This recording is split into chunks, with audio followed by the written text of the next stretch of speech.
everyone. Welcome to The Zest, the official podcast of Orange Coast Magazine. I'm Chelsea Ranieri, and today's guest is the co-founder of Moxi3 Fitness, which is a fitness center that offers classes including cycle, shred, and strength, as well as a sauna, cold plunge, red light, and more. She's also the co-founder of Wren, which is a neighborhood wellness retreat that is coming soon to Costa Mesa. And she has a podcast with Wren's co-founder called Friends with Health Benefits. Thank you so much for being here today, Jaclyn Sanchez. Thank you so much for having me. I'm excited. Of course. I'm so excited. I literally was at Spin yesterday. So I'm like, oh, I love that. Who'd you take? Justin, your husband. My friend and I take his classes like Mondays and Wednesdays. It's like I've done spin at like so many different studios. That is my favorite spin class. It's always so hard. It's constantly different. So, and then my husband does your strength class like 5:30 in the morning sometimes. Like, yeah, we're all huge fans.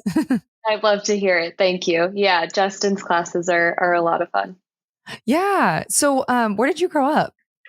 I grew up not too far from Orange County, about 45 minutes inland in a city called Corona. So not too far. My parents, my brother are still out there, and Orange County, Newport specifically, was the closest beach to us growing up. So I grew up spending, summers out here and beach days out here in Newport. Oh, and how'd you end up coming to Orange County? It was sort of a long path. I moved quite a bit. I moved up to Malibu for undergrad and then to LA to work for a while. And then I moved to the East Coast for graduate school, was in Boston for a few years, and then landed back in Orange County sort of accidentally. I moved in with my grandmother in between stuff to figure out what I was doing next, and then came to Costa Mesa and just fell in love with it. My whole adult life, I made really big, dramatic moves every couple years. And Costa Mesa was the first place I landed where I was like, I could be here for a while. I like it here. Yeah, we used to live in Costa Mesa, like right on 17th Street, and I miss it so much. I want to go back and live there eventually, but it's my favorite. Yeah, it's a really great spot. I have no complaints, no notes. Yeah. Well, as you mentioned, you went to Pepperdine for your bachelor's and the Fletcher School at Tufts University for your master's. And you had such an interesting major. Can you talk a bit about what it was and why you chose it? Yes. So I studied, international relations, and then I got a little bit more granular when I was in grad school and focused more on education policy. But I selected it because I was 18. And I think at the time, now that I've had some time to reflect on it and see where I've landed, I think I really confused an interest in subject matter with an actually good life fit. So for me, I've always been interested in the world and how it works in different places, different cultures, different people, and how we all sort of interact with people, both on a micro, but even more so, in what I studied on a macro level. And I knew I wanted to travel. I knew I wanted to see the world and experience a lot of different things. And I felt like international relations was a good area because there were a lot of different paths. I could have gone into media or the public sector, humanitarian or private sector. And so, I did that. And I kind of just put my head down and pursued it blindly for the next 7 years. And then it wasn't until I got to grad school and kind of looked up for a moment and had a second to breathe to be like, hold on, while I really enjoy learning about all of these things, is this actually what I want to do? I kind of pivoted from there. But well, you had the most interesting career. You went on to work for Sony Pictures Entertainment as an analyst and eventually became a senior analyst. How did this role come about? Sort of. So I pursued a couple of different internships when I was in undergrad, and Sony was one of them. It was supposed to be just a quick 3-month internship. And then I ended up getting extended for the full academic year. And then some big things happened at the studio while I was there. I worked in their security department and we got hacked. The company got hacked while we were there. And it was attributed to North Korea as a retaliation for this movie that we made about that Sony made about Kim Jong-un. And yes. With Seth Rogen, right? Yep, that's the one. Yeah, I saw it. Yes. So as a result of that, I was able to I ended up working on a couple of different projects that I otherwise probably never would have had exposure to just because everything was in such flux and really wild and crazy. So I was able to kind of show face in a lot of really important and meaningful ways in front of the right people. And then it ended up becoming a full-time role. And I spent quite a few years there and had a great time doing it. But yeah, good times. Such a cool story. Well, I read that you were doing intelligence research and threat assessment, and that you also built, implemented, and managed Sony's duty of care program to improve staff safety. Like, holy crap. How did you come up with this program, and what can you explain what it was? Yeah. So I was there at a really interesting time. It was 2014 to, I kind of left very gradually. So I was there all the way through 2018. Things were really interesting in the world at the time. And there were a lot of places that had traditionally been seen as very, very safe places in Europe, different parts of Brazil, different parts of North Africa, where we had people traveling, we had films going on that were always seen as very safe. But at the time, these sort of low level, not super sophisticated, but very impactful terrorist attacks started popping up. This was sort of ISIS was on the rise, and there were these small scale attacks in Western countries. And so as a result of that, Sony, and I'm sure a lot of companies across the board, were sort of rethinking how they managed international travel. And usually for a company like that, it's your title, it's your seniority that sort of dictates your accommodations, what kind of hotel you get, what kind of transportation you get, all of that. And then as these sort of things started happening, both in Europe with those kind of terrorist style attacks, and then in South America with different kinds of carjackings and violent crime that were on the rise at the time, they had to reassess. And so we sort of had to look at everywhere we travel, everywhere we film, and decide what types of accommodations and what types of safety measures needed to be put in place for those people. And so, that was kind of the advent of that. And I'm fairly certain it's still in place today, or some version of it in a newer, probably better iteration. But I was there when that was all starting. That sounds really scary and stressful. It was at times. It was, but sort of, I think as a team, we reacted well especially when it started happening in Europe, where we had a lot of travel, and there was this moment of panic and realizing, how do we get in contact with every single one of our employees that is here right now and make sure they're okay as this is going on in Paris or in Rome or wherever it was. And we were able to implement it quickly and sort of give people peace of mind quickly. So it was very rewarding. And it was exciting too. It was always interesting. Yeah, it sounds like a movie. Well, after Sony, you became a teacher. So what inspired this shift? Yeah. There have been quite a few of them. Like I said, I made the decision at 18 and was this ambitious, optimistic young little thing. And it really wasn't until I got to grad school that I sat up and took a breath and was like, am I enjoying what I'm doing? Am I optimistic about the path that I'm on? And this is 2016. A lot is changing in the world. A lot is changing in American politics and in a lot of the areas in which I thought I would work. And in my grad program specifically, it was a big mix of people coming straight from undergrad, people that had been in the workforce for a few years and knew they needed an advanced degree to move forward. But then there was also a big chunk of people that were mid-career or even late career on sabbaticals or being sent by their organizations to study. And the more I talked to these people and got to know them and learned more about their lives, the more I kind of sat back for a second and was like, I don't know if this is what I want to be doing day to day. The subject matter, like I said, is still so interesting to me. I find it all fascinating, but does that mean I have to make it my career? Do I even want to? And so, whereas the things that I took into consideration initially were what am I interested in? What am I good at?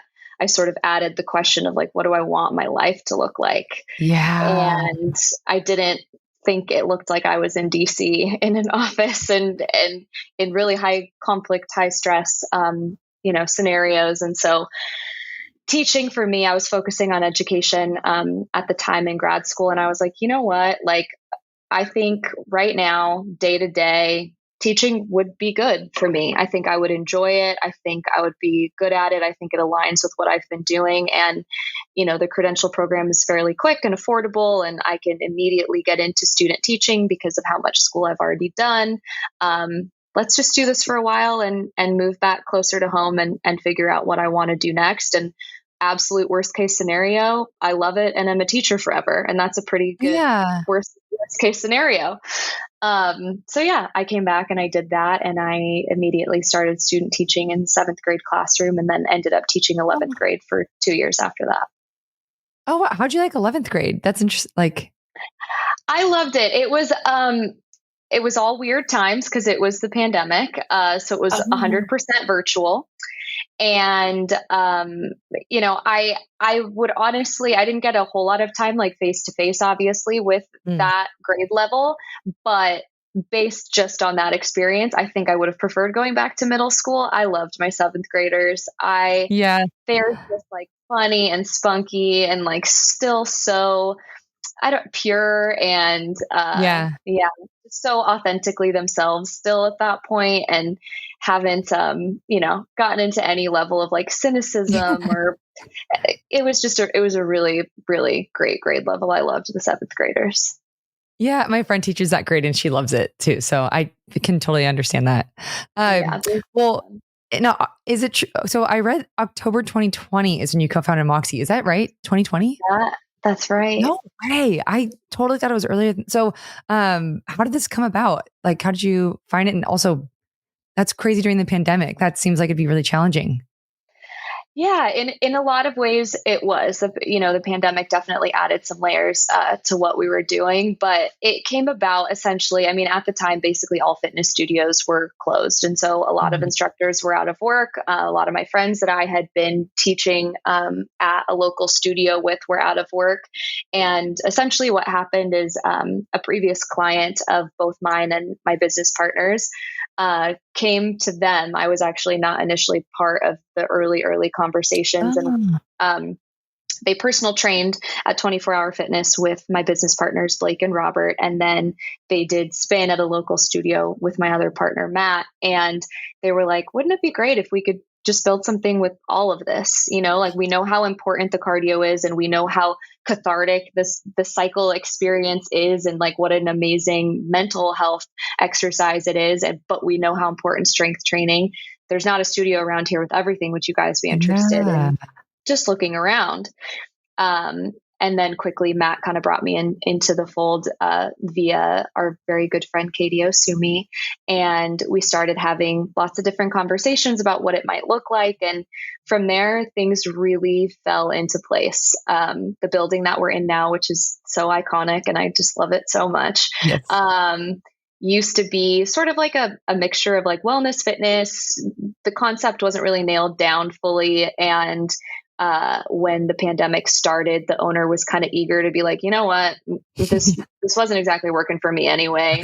Let's try to find somebody to sublease this building. And in 2020, nobody really wanted to sign on to a 10,000 square foot building. So we jumped in, and initially we were just going to rent the parking lot and do temporary classes until it was clear what was going to happen in the world. But he asked if we wanted to take on the lease and the building, and we said, okay. And we got the keys and we were open 6 weeks later. Wow. Wow. That's wild. That's quick. It was very quick. I remember. Go ahead. Oh, go on. Oh, I was going to say, my sister was like on the forefront of like, she was right there when it started and was like going to the classes since the beginning. And then she like pulled me in, but oh, I love that. Thank you to your sister. We appreciate it. Well, so the atmosphere at Moxi is so like welcoming, and I found a lot of gyms can feel more like intimidating. Like, I mean, even like gyms like 24-Hour Fitness kind of. How do you foster this sense of community and like the environment? Yeah, I think it's a combination of things. I mean, that was my experience too, especially coming out here. When I was in Boston, I found a spin studio that I just fell in love with immediately.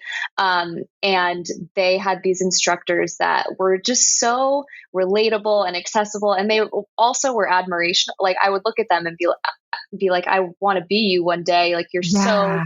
confident and powerful and all these amazing things. But then they would also be so relatable and like connect with people. And then when I came out here and I started bopping around a couple of different studios, I felt exactly what you're talking about. There was like this intimidation, like almost this exclusivity to it. Yes. Um, and I get that. And for a lot of studios, that's a major selling point and it works for them really well. And I think that's Oh. awesome. But it was not what we wanted to do.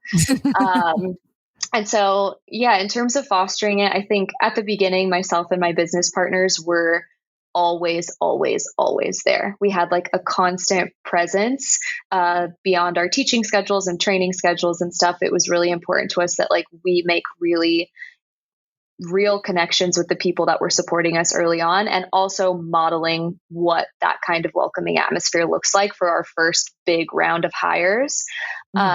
Now we're all able to step away from the business a little bit more. And I think the biggest reason for that is our hiring practices. When we interview people and we audition for instructors and stuff like that, it's not just like, what are your qualifications and your skill sets and can you teach a good class? It's how they interact with people and what fitness really means to them. If you hire people that are really passionate about what fitness can do in people's lives, it's natural for them to want to make it accessible and welcoming to everybody that comes in the door. And so I think, where we're at now as a business, it really is our hiring. And that vetting process looks a lot different. It's a lot less about their professional experience and a lot more about their personalities and, what they want to do and how they want to impact people. I love that. Yeah. I think specifically of my husband, he was very like, kind of scared to go, I guess. And my sister took him to a shred class and it was your shred class. And and it was his first one. And now he loves the studio. And he was saying, he came back like so excited, telling me how kind you were. And he was like, she showed me how to use everything. And I wasn't like nervous or embarrassed. And you just made it like so great for him. So yeah, that was his first experience. That makes me so happy. I'm so happy to hear that. Yeah. Well, speaking of shred, when I first went to it, it was more of like a weights to the beat type of class. And now it's more like cardio based. So how have the different classes evolved over time and how do you come up with the ideas for them? Yeah, so that was definitely the biggest shift. Honestly, that initial iteration of shred was born out of necessity. When we opened, we simply did not have the money to invest in equipment for that room in particular. For our business model, to be totally transparent, we don't need quite as much space as we have. But kind of like I explained, like this is the building that was available at the time. It was an amazing opportunity and we were going to make anything work. So we knew that with how much we were going to be investing in the strength equipment and the cycle room and the build out, that room couldn't be equipment heavy. Like we were going to have dumbbells and mats, and we were going to have to come up with something effective and enjoyable for people in that room for now. And so that's what the original shred came out of. And I loved it. Like that was my baby. It was freaking hard. It was hard. It was really fun and very hard. Yeah. Thank you. And honestly, I think in this new wave of like Pilates that you're seeing in terms of like fitness trends and stuff, I think it would actually do very, very well now. Totally. But at the time it was kind of a tough sell. The people that loved it. And it was a great workout. It was effective. It was fun. But once we got to a place where we knew we could really invest in that room, we kind of sat down and looked less at like where things were trending and more at like, what do we think is going to be the most meaningful for us and for our message and for our community? And one of my business partners, Blake, is very much a hybrid athlete. Like by definition, he runs marathons, but he also strength trains with the best of them and is so strong and so athletic. And he started participating in this fitness competition called High Rocks, which is like gaining tons of popularity. And the reason that we wanted to do it is because we truly believe it is the best of both worlds for people. This combination of strength training and high intensity cardio is going to give people the most well-rounded, in addition to like remaining active and walking and things like that, the most well-rounded fitness experience that they can get. And so we leaned into that, made sure that people that were interested in incorporating cardio, but maybe don't like to do things to the beat and like have the rhythm of the Yeah. cycle or shred, had an option. And so that's how that was introduced. But I've actually, some level of like mat and low equipment class has been on my mind recently. So Ooh. maybe I'll sprinkle in an old school shred class here and there just for fun. Yeah, that'd be really cool. I do love the new one too. And so does like my husband and my friends that do love running. Love that class because it totally, yeah, you're right. Like every aspect of it is in that class. But you guys also have like breathwork and mobility classes that I didn't actually know about. And then also recovery services like sauna, cold plunge, red light, Normatec. So how did you start to incorporate all of these things into your list of offerings? So sauna and at opening cryotherapy and Normatec and all of that was always a part of the plan. All of us feel really strongly about the fact that if you're going to be training as hard as many of our members train, it's so important to take care of yourself on the other end. And that's a missing piece for a lot of people. And it's a recipe for injury, and it's a recipe for burnout, and it's a recipe for not being able to have a sustainable fitness routine. And ultimately, that is the goal. It's not to have the perfect body or to PR every time you're in the gym. It's to find something that you can maintain for the long run. And we knew that recovery was going to have to be a big part of that. So that was the initial sort of like tech recovery stuff. In terms of mobility and breath work, that happened pretty organically. I started sort of exploring alternatives in my own meditation practice, and taking breathwork classes around town.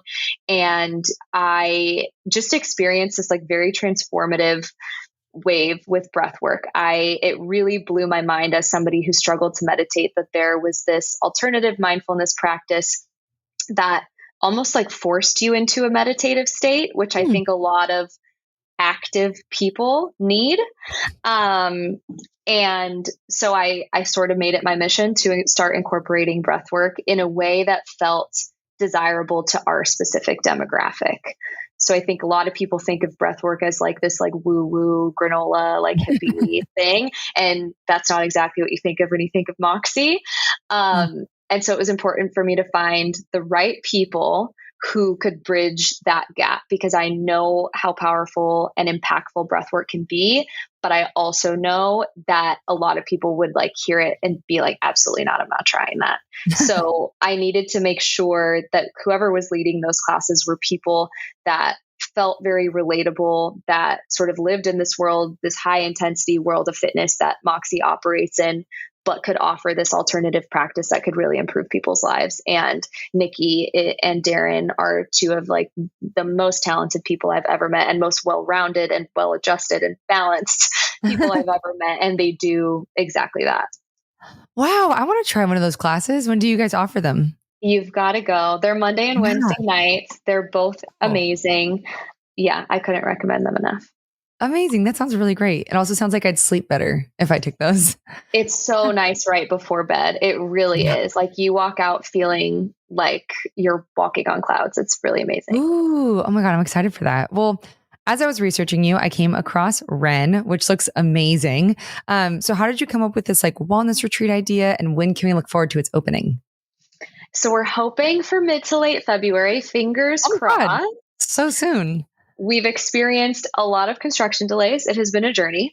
But yeah, we're hoping for mid to late February. Very excited for that. And this was really born out of my husband and my best friends sort of like entering this different chapter of adulthood. I think, as people are having children later and they have a little bit more time on their hands, and they're realizing that like, constant casual drinking doesn't feel so great when you turn 30. And it also isn't great for your health and your, if you're going to dedicate so much time to things like fitness and eating well or whatever, and then to kind of like take 5 steps backward because you have this other, part of your social life that isn't great for your wellness goals and your health goals. So we wanted to kind of create a place that was an alternative social gathering, and one I love that. that wasn't counter to your everyday lifestyle. And so that's kind of what we came up with. We also all travel together very frequently. And so we visited a lot of spas and retreats, and they're extremely expensive and extremely far away. And we'll, a lot of people only get 2 weeks of paid time off. And so, our belief, our mentality is that like relaxation and recovery and self-care and like soothing your nervous system shouldn't be something that you relegate to your 2 weeks off during the year. It should be something that you're able to easily incorporate into your day-to-day or week-to-week.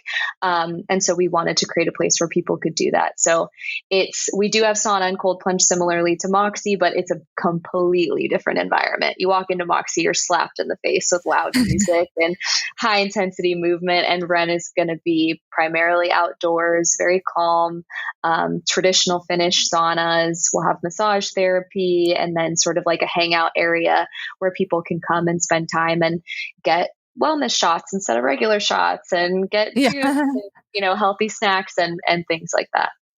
Oh, it sounds great. Well, I also saw that there was like something called contrast therapy and garden treatments. Can you talk a bit about what those are? Yeah. So contrast therapy will be like our private sauna cold plunge suites. So basically the way that will operate is essentially people can kind of like build their own routine. There's definitely recommended protocols for contrast therapy, but typically people would do like 12 minutes in the sauna, 3 minutes in the ice bath, go back in for 10 to 15. And it's sort of like a back and forth that is really, really restorative for your body, really amazing for blood flow, really amazing for your immune system. And also just like your mental health and mental fortitude. It's such a shock to the system that it, similarly to breath work, like really forces you into this like amazing, meditative, calming, impactful mental state that is hard to get to for a lot of people that are running from thing to thing and really busy in their day-to-day lives and have a lot going on in their head. Yeah. And then what are the garden treatments? So the garden treatments, this was like our way of making this type of activity a little bit more accessible on a regular basis. A full 60 or 90-minute massage, people may not have the time. It's definitely a luxury. It's something that you're taking time out of your schedule to make happen. And so the garden treatments are sort of an in-between. They're outdoors, they're seated. It's still very calming, very relaxing, but you can get like a head, neck, and shoulder treatment for 30 minutes. It's a little bit more accessible. It's easier to fit into your regular schedule, something you can do with friends and, have your friend right next to you and either chat and drink your tea or be quiet and hang out in the lounge after. It's sort of just like an option for people that fits a little bit more seamlessly into their lives. Yeah. Wait, where do you guys have memberships? Like, where can I sign up? Take my money. I'll do it right now. We will have memberships. And I think the memberships are going to be really, really impactful. And I think, we think it's going to be a core part of our business and within our model and our plans it is, but I actually think it's going to be bigger than we're even imagining right now. Because we have this big outdoor area that's going to be members only with like a big group sauna, a couple cold plunges, like a semi-indoor, outdoor, big co-working table where you can hang out for the day, a fire pit and things like that. And I think it's going to be a really awesome place that people are going to lean into as more people are prioritizing their health and seeking alternatives to your sort of like traditional happy hour. Not that we can't enjoy those here and there, but when you're looking for an alternative, I think people are really going to enjoy it. Yeah. Where in Costa Mesa is this going to be? So it's a block away from Moxi. Cool. Yeah. So it's right off 17th on Cabrillo. Okay. So you can literally like go to a class at Moxi and then walk down the street and get a cold plunge. Yeah. Very cool. Well, tell me about some of the community events that you guys are going to be having. Like, what are some examples of these events? So for Wren, we really wanted to like run the gamut. I think for Kate and I in particular, my business partner over at Wren, we feel really strongly about just like offering a big variety of things that are just fun for people. Her and I are both like pretty explorative and curious. And so we've talked about candle making workshops and pottery workshops and, Ooh. like a Saturday vintage shop where people are able to do little pop-ups and things like that. And then also like group sauna and cold plunge things where maybe we have somebody guiding you through the breath and through the timing and things like that. So we definitely want to make events a regular occurrence, and some will be very centered on health and wellness, and very clearly that's going to be the focus. And others are really just going to be opportunities for people to come together and be exposed to like new and different things and working with their hands and being outside. I think more than anything, that's our goal, is that people that come to us are open to trying new things. They're interested in getting out there and like finding alternative types of social gatherings and all of that. Oh my God, I'm so excited. Well, tell me about your podcast, Friends with Benefits, and you, the co-founder of Wren, is your co-host. Is that right? Yes, that's Very Kate. cool. So Friends with Health Benefits is definitely a little bit more of a hobby than these other business ventures. It's something we started really just out of like shared interest and fun. We both have been really heavily impacted by the friendships that we've made over the last several years. My life completely changed. Moxi exists because of that. And I'm a part of it because of that. And I have both witnessed and experienced how impactful friendship can be and the people that you are friends with. And so we're like, we know all these amazing people like that are so ambitious and creative and interesting, and we should interview them and just like ask them how they started doing what they're doing. And they've been so inspiring to us and have really given us the momentum to pursue a lot of the things that we have. And maybe we can share that with other people. And so that was initially where Friends with Health Benefits came from. With the sort of advent of Wren and opening that, it's taken a back seat. But we've talked a lot about how these kinds of community events and things that we're talking about for Wren can definitely fall under the Friends with Health Benefits umbrella. And at the end of the day, like that's what we hope Wren is. We hope that you go there and you make friends that benefit your health and your life. Yeah. And also your merch is so cute. I've seen like 3 different girls wearing it at Moxi. It's so cute. Yeah. It like catches your eye and you're like, oh, I love that. I thought it was like Moxi merch. And then I saw the Friends with Health Benefits logo. And I was like, I love that. Yeah. Yeah. It's been a lot of fun kind of.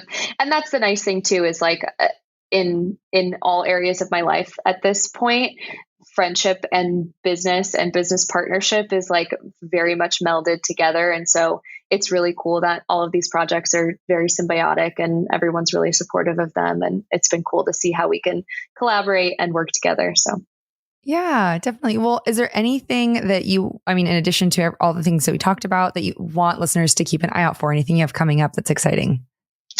I mean, the beginning of the year at Moxi is always so much fun. There's like this huge insertion of energy at the beginning of the year as new people are making new goals for themselves and new commitments. So really just being in the studio in the early parts of the year is always, always really fun. In terms of Wren, all of our soft opening events should be happening mid-February. Those are going to be open to the public, and we would love people, even if you're not coming for a service, just to come check it out and kind of see the space. And then I will plug my favorite event of the year, which is not until June, but the summer games at Moxi are just my favorite thing ever. So if you're at all interested, it's kind of like a mix between old camp fun games that you used to do and like a really high intensity fitness competition. And we just have a lot of fun with it. So look out for that. How exciting. Very cool. Well, we're coming to the end of our time, but before I let you go, I have 3 final questions for you that we call the Thoughtful 3. So first up, what is a quote or mantra that you live by when you're facing a challenge? Or just one that you live by? When I'm facing a challenge, because that, we've experienced a lot of that with construction with Wren and just the permitting process and everything. And this is something I've said to myself for years. Anytime anything bad happens, big or small, I always say the universe is conspiring in your favor. And I'll say that if I spill my coffee in the car, I'm like, my milk was sour. That was going to give me a stomach ache. The universe is conspiring in my favor. And I try to look at every hurdle in that way. I'm like, this is happening because something else better is going to happen, or I just avoided something worse. And I just choose to believe that is the case. And it can be very helpful in difficult times. I love that. I saw something similar to that on Instagram, and it's like called like ominous positivity. Like, Mm, like it's going to be good. You can't do anything about it or something like that. I love yes, that. I love that. Well, how do you approach risk and uncertainty now versus how you did when you were first starting Moxi or first starting out in your career? Um, Honestly, I think I've always operated from the position of everything is temporary and you can figure everything out. So if it feels right, if you feel pulled to it, if you feel excited about it, passionate about it, you think it's a game that you can win, you think that it's something that you'll be good at and enjoy, go for it. I really do operate from a place of believing that everything is figure outable, everything is solvable, every problem has a solution, and so as long as there are no glaring reasons why something is not a good idea and you feel very deeply like it's something you should be pursuing, I'm very open to risk. I am not a super risk averse person. And I kind of just try to use very basic common sense. And if there's nothing that stands out as a red flag after doing my due diligence, then if I feel passionately about it, I'll go for it. I love that. Well, lastly, what is one habit or routine that has helped you become successful in your career? I think one that I learned through opening a business and one that I did not do regularly, maybe 5, 6 years ago, is consistently going to people that I respect and admire to talk through big decisions. Um, I have found that having a short list of 2 or 3 people that you genuinely trust their outlook and their perspective can be extremely helpful in your career. And whether or not you listen to their advice or agree with what they say, the simple act of talking it through with somebody who operates on a similar wavelength or maybe a completely different wavelength that you need the perspective of is one of the most beneficial and impactful practices that I have started regularly incorporating and probably will never stop. Ooh, that's really good advice. Well, thank you so much for sharing that. And thank you for doing this. I had so much fun getting to talk with you. I'm such a big fan of yours. Thank you. I appreciate that so much. Thank you, Chelsea. Of course.